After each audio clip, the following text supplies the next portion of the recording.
उन्नती फाउंडेशनच्या माध्यमातून आपण लहान मुलं असेल 0 ते 15 वयोगटापर्यंत अल्प दरामध्ये आपण सुवर्णप्राशन बिंदू 1 डोस हा प्रकार आहे. मग त्यामुळे मुलांची स्मरणशक्ती वाढते, प्रतिकार शक्ती वाढते. दर महिन्यामध्ये आपण अमृत योग असतो त्या दिवशी आपण हे सुवर्णप्राशन ठेवत असतो. बरं, तुम्ही सांगितलं आता हे लहान मुलांसाठी. आता मला थोडं समजून घ्यायचं होतं की आरोग्याची सेवा जास्त लागते वडीलधाऱ्यांना, जे ज्येष्ठ नागरिक असतात त्यांना लागते, तर त्यांच्यासाठी तुम्ही काही करताय का?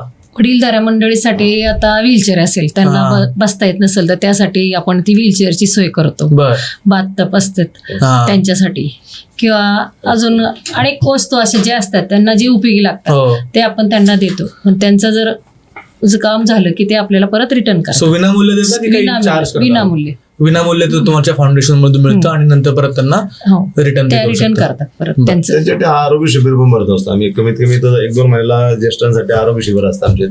पण त्यांचं हाडं चेक करणं किंवा त्यांचं बीट्यूल चेक करणं, शुगर चेक करणं, बीपी चेक करणं, या साऱ्या गोष्टी आम्ही ज्येष्ठ नागरिकांसाठी करतो आणि सर्वांसाठीच करतो. असं पण त्याचा जास्ती उपयोग ज्येष्ठ नागरिक करत असतात, कारण त्यांना जास्ती गरज आहे. तरुण शक्यतो येत नाही. ऍक्च्युली तरुणांना पण आलं पाहिजे.